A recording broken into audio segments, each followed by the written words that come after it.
Today we begin with a new volume, SD 41.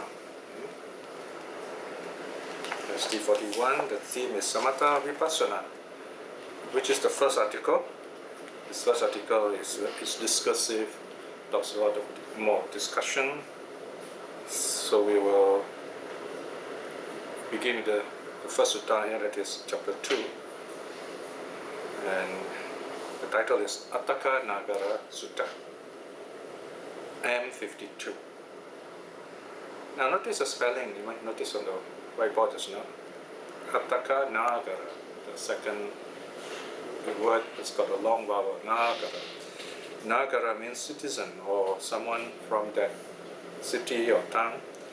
Right? So the place itself is called Aṭṭhaka Nagara, short nagara, all short vowels. So Aṭṭhaka Nagara means the person from Aṭṭhaka Nagara. The discourse on someone, on a man from Aṭṭhaka Nagara. Here we have given the title as the discourse to an Aṭṭhaka Nagara man. M52. Now this sutta is also found in Aṅguttara, the book of 11s, sutta number 17, A11.17. There it is called Dasama Sutta. So there we know the name of the person is Dasama. So this sutta is interesting. It talks about how meditation can be used to help us attain awakening, nirvana, non-return. And this sutta is given by Ananda. This is a time when from the sutta we know the Buddha has already passed away. There's no mention of the Buddha. And Ananda is already very mature in his teachings. So this, you see Ananda talking about the various kinds of meditation. And we exact 11 kinds of meditation that can bring us to awakening. And in this sutta also, we will examine why the last of the four formless attainment, that is neva sanya nasanya yatana, or the basis or the base of neither perception nor non-perception, was rejected by the Bodhisattva, and also why it is omitted here. You remember the story of the Bodhisattva, the Buddha, before he was awakened. He went to different teachers, especially the two famous teachers, to Alara Kalama and Aṭṭhaka Ramaputta. So when he went as far as he's able to practice meditation to the level of neither perception nor non-perception, which is very high, the highest that the level that those people those days can attain. But why is it they couldn't go further?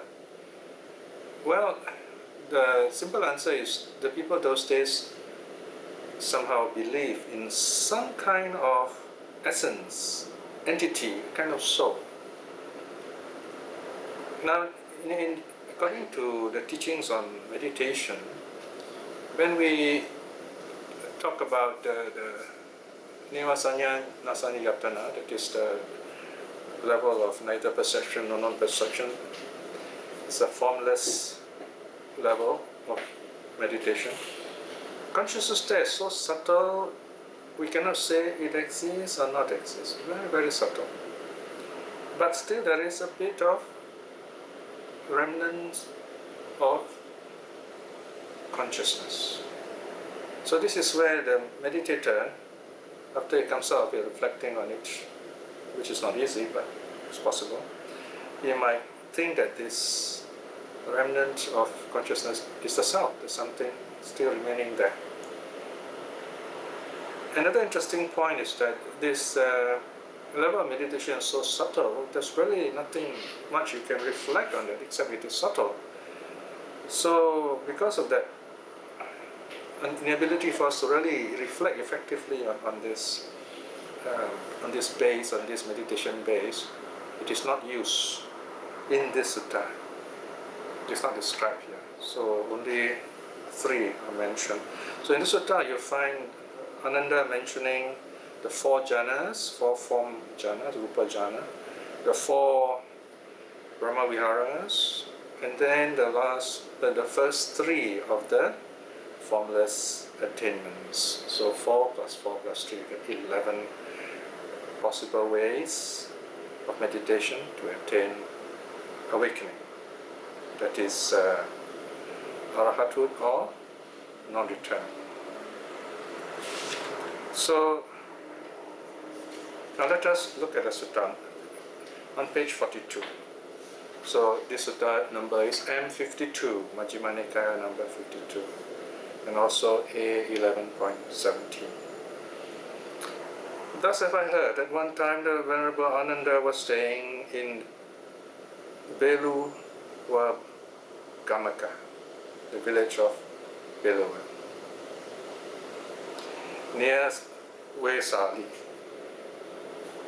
At that time, the house lord Dasama of Aṭṭhaka nagara had arrived in Pataliputta on some business. Then the sutta goes on to say how this house lord Dasama, after he finished his work, he went to the Kukkuta park. That is a Kukkuta monastery built by Kukkuta. And they asked certain monk where Ananda is. So he's looking for Ananda. And then he's told where Ananda is in Beluwa Gamaka outside Vesali. So he went on to look for Ananda. So he approaches Ananda, and then he shows respect in the sutta and asks questions to Ananda. So look at 3.2 now. Is he sitting down, ready to talk to Venerable Ananda?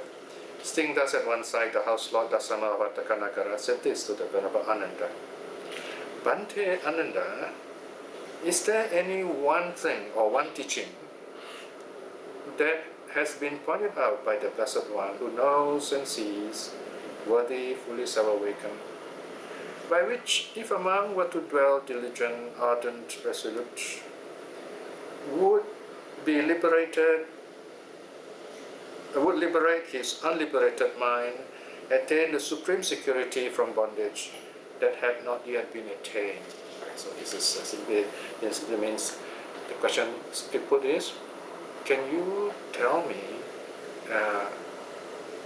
how a meditator can awaken through meditation? Just one method. Is there one method?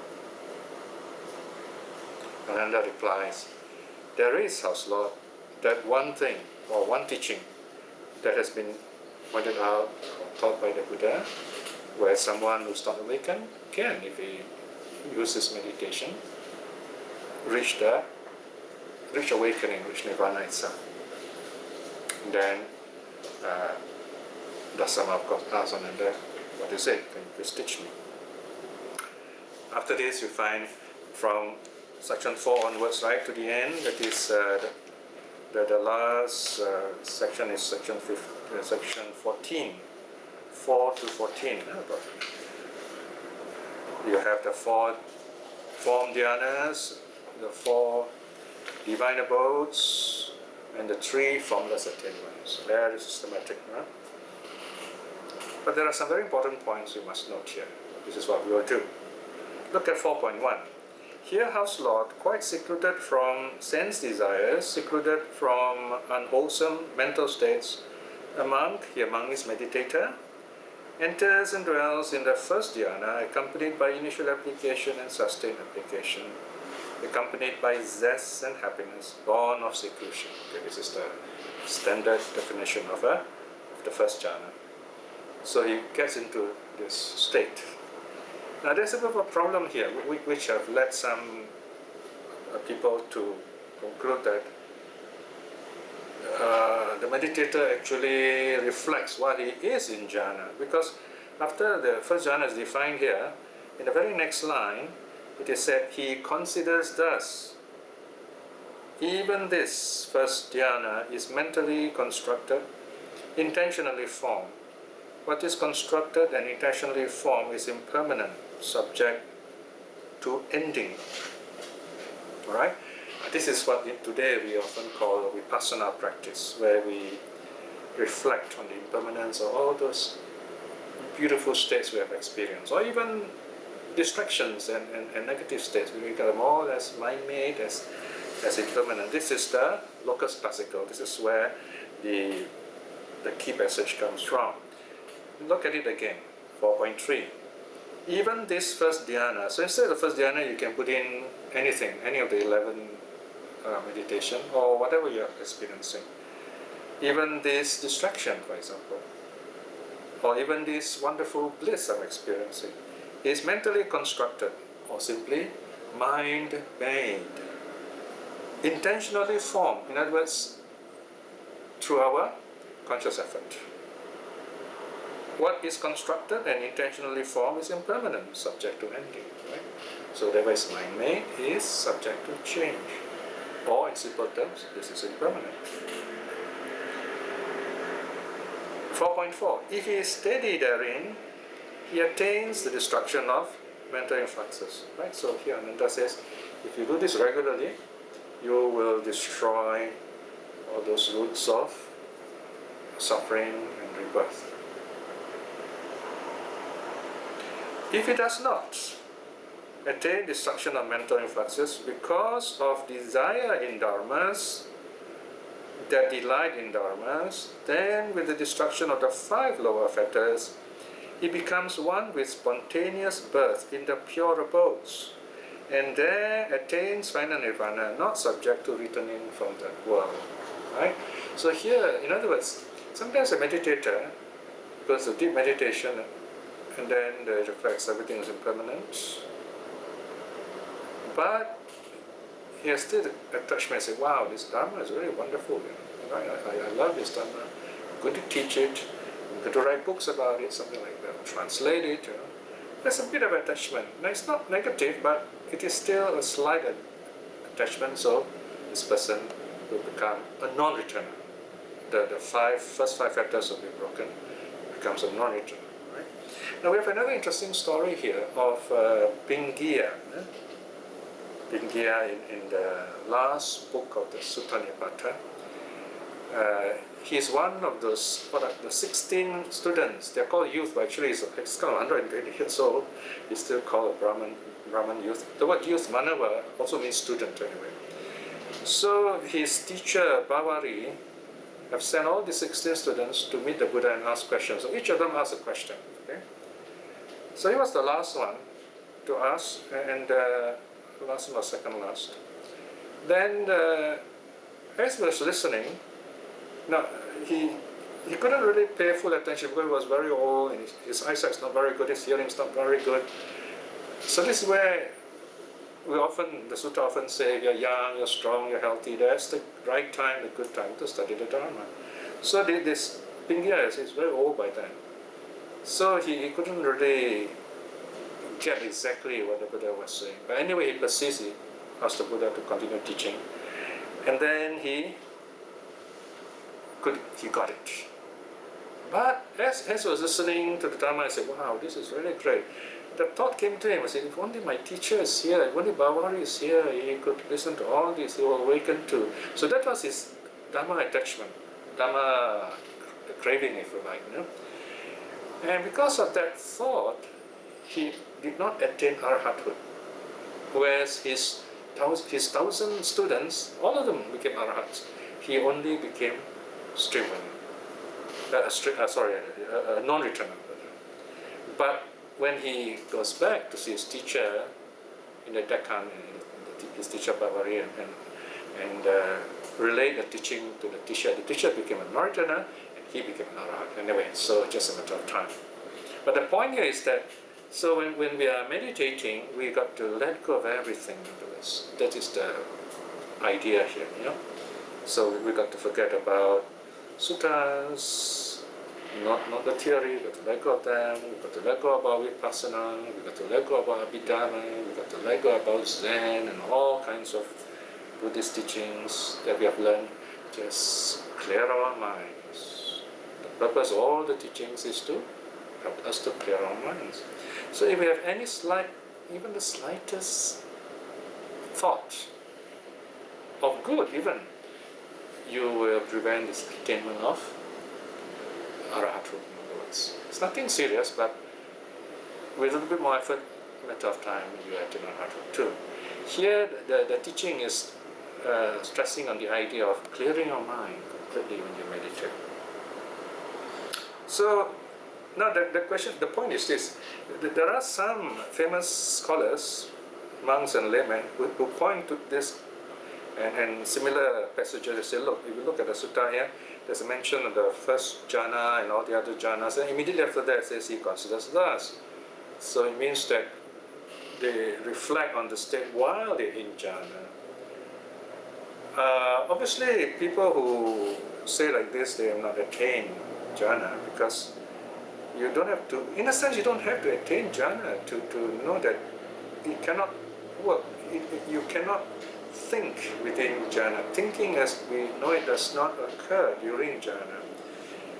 Something as simple as worldly joy. Let's say you strike first prize lottery, or this girlfriend or boyfriend you are trying to contact actually responds. If you're so happy, you're speechless. You're so happy in the worldly sense, you're speechless, you're so joyful, there's no thoughts going on. Basically, you might say you don't know what to do. When you're so happy and you come out of it and someone says, how do you feel? And you will say, you just say, great, actually I don't know what to say, right? In other words, if you really want to feel happy, the mind is free from thinking, free from thoughts. It's just joy. Joy is the opposite of thinking. Thinking is when you use language. You rely on one of the five physical senses, and then you talk about it, you write about it, right? And jhana cannot arise there. So from that simple understanding, you don't need to even be a deep meditator, you don't need to attain jhana to understand that when jhana occurs, thinking as we know it is suspended. In fact, another important point, we know that when you attain jhana, you leave behind, so to speak, the five senses. The five senses have all settled down, suspended, so to speak. The pure mind is working. So all this points clearly to the understanding that no thoughts, no reflection occur during jhana. So this is after the fact. Having emerged from jhana, you come out of jhana, thoughts come back, then you're ready, then you reflect. In our regular meditation, you might say we do this during the review period, just immediately after coming out of meditation. Right, so and if you do that, then if your mind is totally clear, you attain arahathood. If not, you have some bit of attachment to something good, then you attain non-return. This is of course very high level. There is of course a possibility, if you reflect on impermanence, you might attain extreme winning, once return also is possible.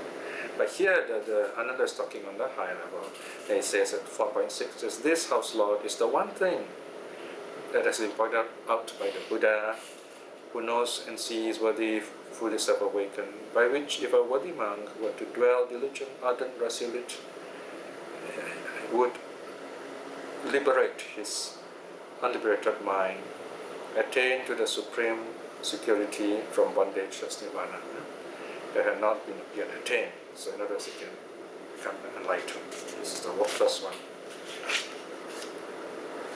Then Ananda continues, it says furthermore, right? So in fact Ananda will go on talking right to the end of the sutta.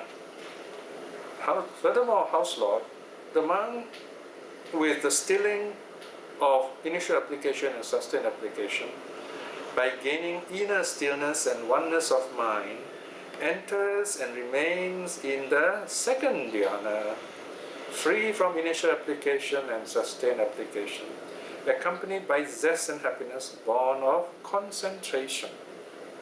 So this is the standard definition of second jhana. Then he considers thus, he reflects in this way. Even this second dhyana is mentally constructed,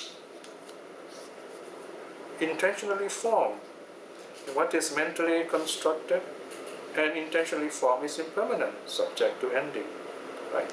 Reflect on impermanence. Again, here you see the key practice, perception of impermanence. So if he does this steadily, he will attain destruction of the mental influxes. He will attain arahata. If there's still a bit of attachment to something good, then you attain non-return. Again, this is another one teaching the Buddha has given, number 2. And then after that, the third jhana. The third jhana is defined as follows. Another says, furthermore, House Lord, the monk with the fading away of zest dwells equanimous, mindful and fully aware, and experiences happiness with the body. He enters and dwells in the third dhyana, of which the noble ones declare, happily he dwells in equanimity and mindfulness. So third dhyana, right? Then he comes out of it, and he reflects, even this third dhyana, so peaceful, so joyful, is mind-made, intentionally formed. Right?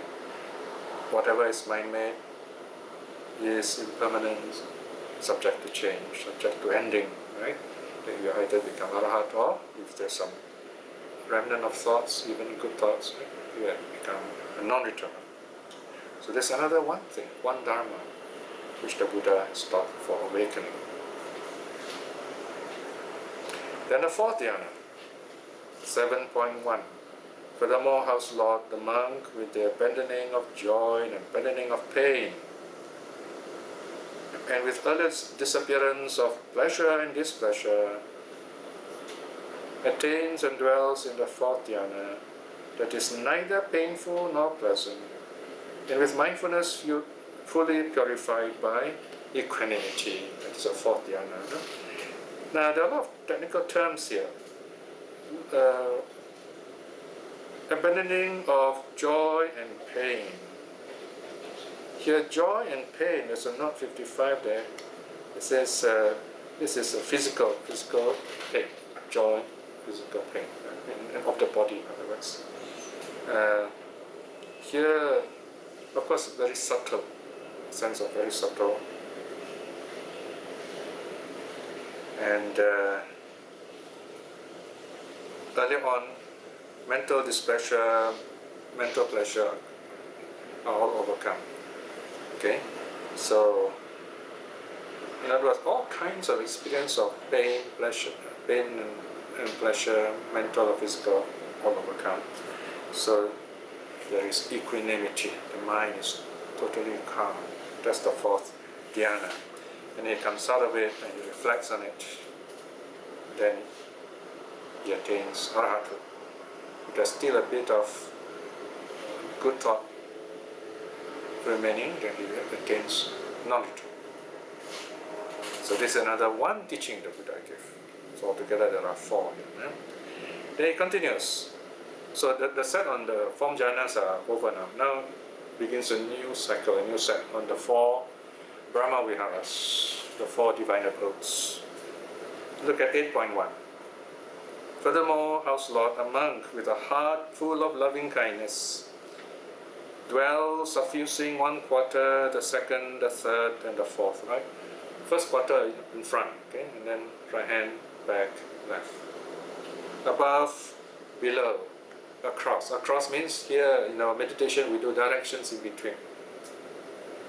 And then everywhere.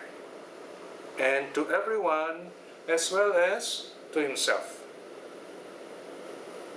He dwells suffusing the whole world with loving kindness. That is vast, exalted, boundless, without enmity, without ill will. So this meditation is attained on a jhana level. No limits, unlimited. Barriers are all broken, right, in that sense. Eh? Now, in our regular practice, you notice at the end of it, we say, of course, we visualize a lotus in the heart, and this lotus is opening up, very bright and radiant. This is to help us visualize something abstract. Some people have difficulty imagining, picturing loving kindness. So we use the lotus, and the lotus is very bright, bright light. So that helps us with imagery to have the idea of loving kindness exuding, shining from us, from ourselves and going outwards. And then at the end of it, we bring back the bright light as it were back into our hearts. The petals are closing. So this all to help us kind of visualize, have this connection with loving kindness. If it helps, you use it. If you're really good already, you find all this can be done easily. You can even use other imageries or no imageries. But why do we bring back the loving kindness into the heart? There's one very important reason for it. It's to remind us that we must keep this loving kindness inside. It's there all the time. So if we get angry, we say, no, I shouldn't be angry. There's this loving kindness in my heart. So how can I be angry? Or we look to the loving kindness, then we are strengthened to overcome negative states. Or when we are dealing with people, we exude this wonderful atmosphere to help others. So this to remind us that this loving kindness is always inside us. Now, although we say bring it back, all the bright light into our heart, into the lotus in the heart, we're not saying that the whole world become darkened. Not like that. It's like we've already brightened the world, so to speak. But this is not the normal kind of light. It's the light of loving kindness. When you tell someone, may you be well and happy, you can't take it back, right? You don't take it back. I mean, it doesn't mean, I take it back and then you don't feel happy anymore. Once I go away, you're not happy. It doesn't work like that. Once, if I were to tell you, may you be well and happy, and someone tells you, may you be well and happy, and you feel good about it, and you will continue to feel good about it, whether the person is present or not. So even if this bright light comes back into the heart of the meditator, the world is still bright with loving kindness, so to speak. But the meditator, that is you and I, we have to remind ourselves that we have this loving kindness, we must have this loving kindness with us at all times. So bringing back the light of loving kindness has that purpose, to remind us that we should maintain loving kindness all the time. It is nothing new. It is found in the most famous sutta on loving kindness, Madhyama Sutta, if you remember. And there's a line there which says, standing, walking, sitting, lying down, as long as you are undrowsing, you should keep to this mindfulness. So this is one meditation you can do in any posture, all the postures. So we have to constantly maintain, exude this loving kindness. So the bringing back the loving kindness has this wonderful significance. Okay, so this is the first Brahma Vihara. Now the next Brahma Vihara. So this is practice number 6 already. Furthermore, House Lord, a monk with a heart full of compassion, dwells suffusing one quarter, the second, the third, the fourth, thus above, below, across, everywhere and to everyone, as well as to himself. He dwells suffusing the whole world with compassion that is vast, exalted, boundless, without enmity, without ill will. You notice there's this last phrase, without enmity, without ill will. Why is this mentioned again? In fact, mentioned throughout all the 4 Brahma Viharas. This is to remind us that there is always loving kindness. Loving kindness, in other words, is the basis of all the 4 Brahma Viharas. Or another way of saying is, we start with loving kindness, and then we act on the loving kindness. We put into action. That's compassion. When the loving kindness becomes joy in the goodness of others, it is called gladness, mudita. And when the loving kindness keeps us calm and stable, despite the fact that whatever we do, our work is still never finished. There's still people suffering out there. Some people are still not changed yet, still need help. And we don't give up. We don't feel we have failed, because we reflect on equanimity. We have equanimity, which is loving kindness in a very peaceful state. Right? So loving kindness is always there. So in a sense, it's only one meditation. It's only metta bhavana. There's only cultivation of loving kindness, but it is practiced in 4 ways. So again here, Ananda says, so this person comes out of this metta jhana, or this karuna jhana, this jhana based on loving kindness, and reflects on it. This is mind-made, it's permanent, it attains arhathood. Or if we have some attachment, it attains non-return. Or if we still have a lot more attachment, in a good sense, you can become a strimana or a once returner. So we start off with this loving kindness, and then you build up next stage to compassion, and then next stage to gladness. This is how we come to. So this is method 7, mental liberation by gladness. The old translation was joy, so now we standardize everything to gladness, mudita. Furthermore, house Lord, among with a heart of gladness, dwells suffusing 1/4, the second, the third, the fourth, thus above, below, across, everywhere, and to everyone, as well as to himself. He dwells suffusing the whole world with gladness, that is vast, exalted, boundless, without enmity, without ill will. Right? So, cultivates gladness, and then comes out of it, reflects on it as it is impermanent, and this mind-made, therefore, is impermanent, and then becomes awakened. And then the last of the 4 Brahma Viharas, that is equanimity. 11.1. Furthermore, house Lord, among with the heart of equanimity, dwells suffusing 1/4, the second, the third, the fourth, thus above, below, across, everywhere, and to everyone, as well as to himself. Dwells suffusing the whole world with equanimity, that is vast, exalted, boundless, without enmity, without ill will. Right, so it gets into this upekha jhana. And then it comes out of it, it reflects on this is mind-made, as such it's impermanent, and it attains various stages of sainthood. So there you complete the cycle on the 4 Brahma Viharas. Now Ananda goes on to the first 3 formless attainments. 12.1. Furthermore, house Lord, among by completely transcending the perception of form, with the disappearance of the perception of sense reaction, with non-attention to perception of diversity, aware that space is infinite, attains and dwells in the base of infinite space. So, now, the form jhanas are so called because, in a sense, we still have a subtle awareness of form, right?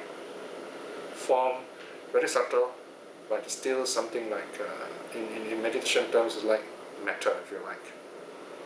But here, we let go any kind of sensing that there is form. In other words, totally no more sense reaction, none at all. Not even joy as we know it. There is no more comparing of things, so to speak. In other words, there's just this idea, space is infinite. If you look at the open sky, say at night, and you have this feeling, wow, the universe is infinite, something like that. That's the mundane way of talking. And this is, in the case of the meditation, this is really experienced totally by the meditator. And when he reflects on, and this occurs, he attains and dwells in the base of infinite space. And then he comes out of it. When he's ready, he reflects. Even this wonderful experience is mind-made, therefore it's impermanent. And then goes on to attain arhathood, or on the lower, one of the other 3 levels of sainthood. So all this kind of they go in a sequence. You start with jhana first, and then you go on to infinite space. Infinite space, you go into infinite consciousness. In other words, there's consciousness in the way of space. Now, so after this, you let go of the space, then you are aware of the consciousness itself. Okay, so this is the second base of formless attainment. 13.1. Furthermore, House Lord, a monk, by complete transcending of the base of infinite space, aware that consciousness is infinite, he attains and dwells in the base of infinite consciousness. When he comes out of it, he reflects, this is mind-made, impermanent, and he attains awakening, called one of the levels of sainthood. So here, in other words, he lets go of the perception of infinite space. Even space is no more an object, right? He let go of the object of space, and then there is only consciousness itself. So in other words, he's aware of, very, very subtly aware of consciousness itself. Right, so in the next stage, what do we do now? Now, this meditator goes even higher or deeper still. Now, he even lets go of the consciousness itself. So if you let go of the consciousness itself, what is there? There's nothing left, so to speak. Nothingness. So this is the third base of formless attainment. 14.1. Furthermore, House Lord, a monk, by completely transcending the base of infinite consciousness, letting go consciousness of an object, becomes aware that there is nothing, or simply nothing, if you like. This is just this is the teachers telling us. Of course, in meditation you don't say these things. There's this subtle awareness. There is nothing, and he attains and dwells in the base of nothingness. He considers thus, even this attainment of base of nothingness is mind-made, and therefore is impermanent. Notice what's reflected here is this attainment of the base of nothingness. It doesn't think this nothingness, right? The world outside is not in question here. It's how we look at it that is being reflected on. This is mind-made, impermanent. And then, by letting go of that, he attains arahathood. Or, if he still has some attachment, one of the lower levels of sainthood. And that's the highest, nothingness. So altogether, it's given 11 teachings, 11 methods of meditation, if you like. Obviously, up to this point, it is 14.6. And then I say, well, these two House Lords is the one Dharma, one teaching which the Buddha has given for a monk meditator to practice and attain awakening. And then probably there's a pause after that, finish. And that's when Dasama understood the cue, and it says, 15.1, when this was said, the House Lord Dasama of Aṭṭhaka nagara said this to the Venerable Ananda.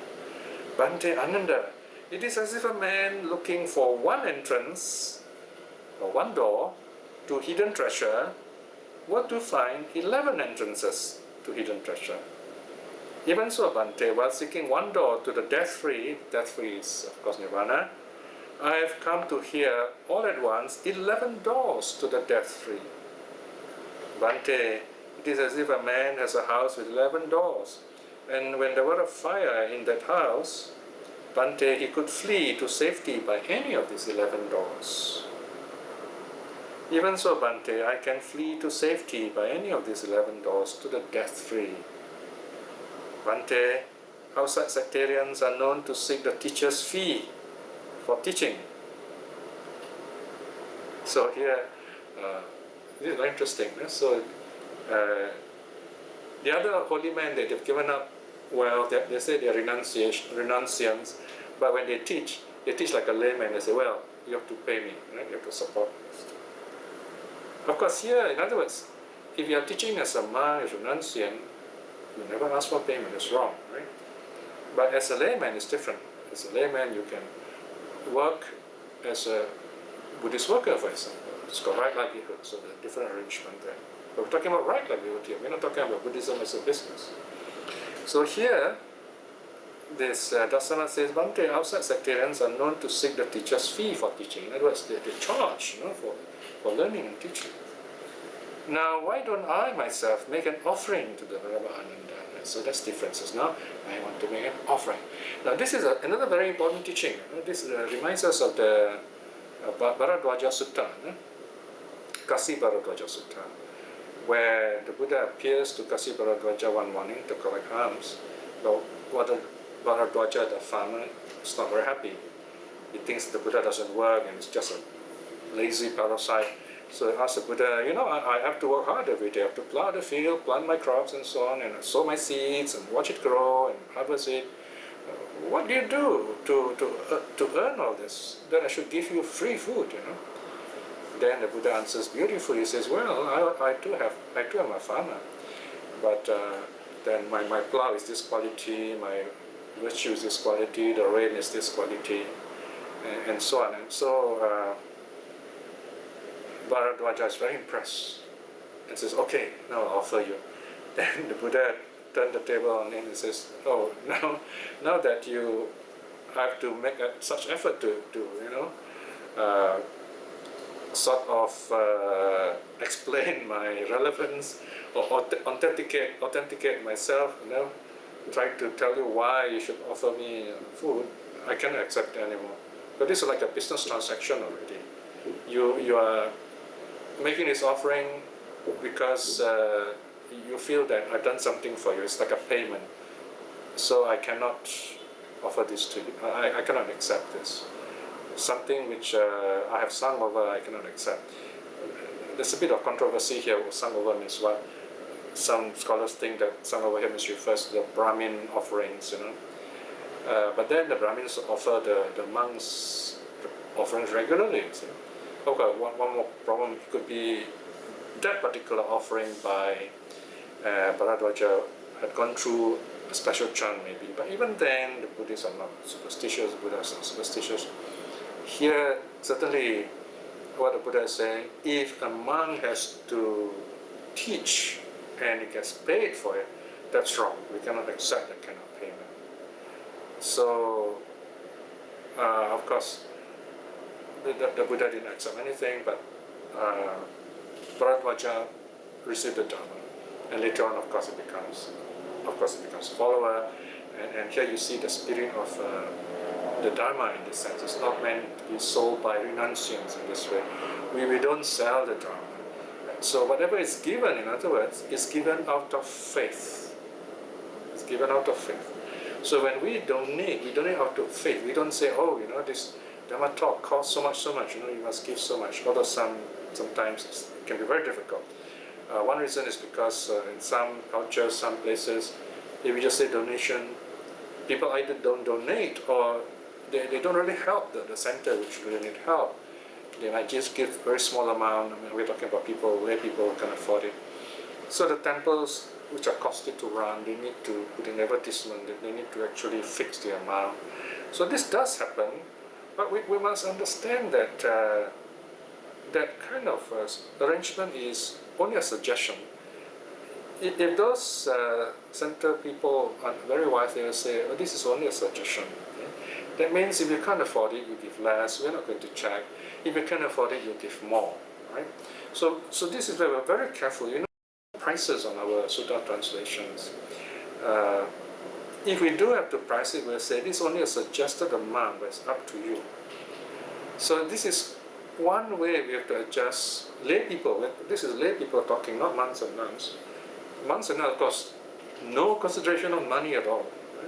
But as lay people, we have to support ourselves, we have to pay for the paper, the printing, and we have to support ourselves and so on. So this is one way we can adjust in a right livelihood way. So if people can't pay, we say, okay, please take this. It's already been paid for, so to speak. And when we can afford it, we give out of faith. And this is very important.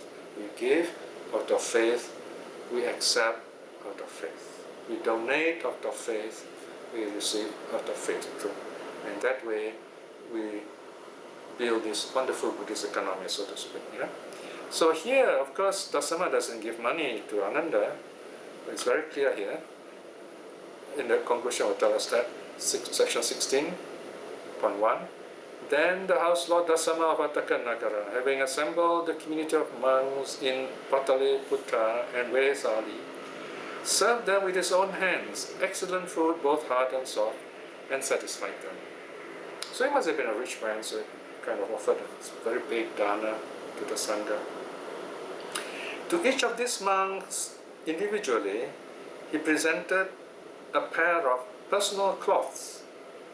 So this pair of personal cloths, probably an underrobe and maybe a little bit like I call it a dozen shirt, that the monk will wear and cover the top part like a singlet. That's one possible interpretation. Of course, another meaning could be simply two robes. That means underrobe and one upper robe. Whereas to Ananda, he presented the triple robes. The triple robes, the underrobe,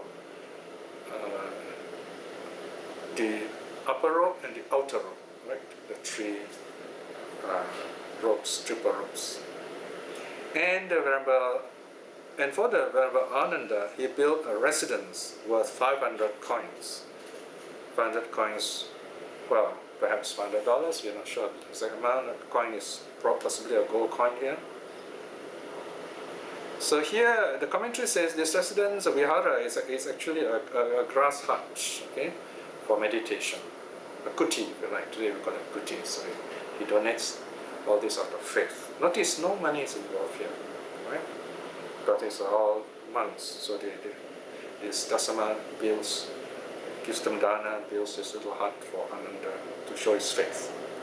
So the sutta ends there. So now let us go through a short reflection.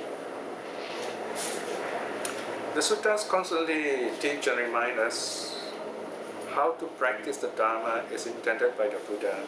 Simple and clear and direct. And the purpose of all these suttas is to help us clear our minds of views and negative emotions so that we're able to calm ourselves with or without meditation. And if our minds are calm and stable enough, we can go into meditation, at least to reflect on impermanence. And by such reflection, we will attain awakening, arahatut, or if not, at least stream winning. Reflecting in this way is a very wonderful good karma. By the power of such good karma, may we attain peace of mind and success in this life itself. By our own faith in the three jewels and the various good deeds we have done, may we attain spiritual awakening, at least stream winning, in this life itself. In this moment of peace, let us also send out our loving kindness to all those who have taught us the Dharma, that they may be well and happy. We send our loving kindness to all those people we know and love, and to our friends, that they be well and happy. And also to others whom the Dharma have not touched, that they may taste the Dharma too and be well and happy.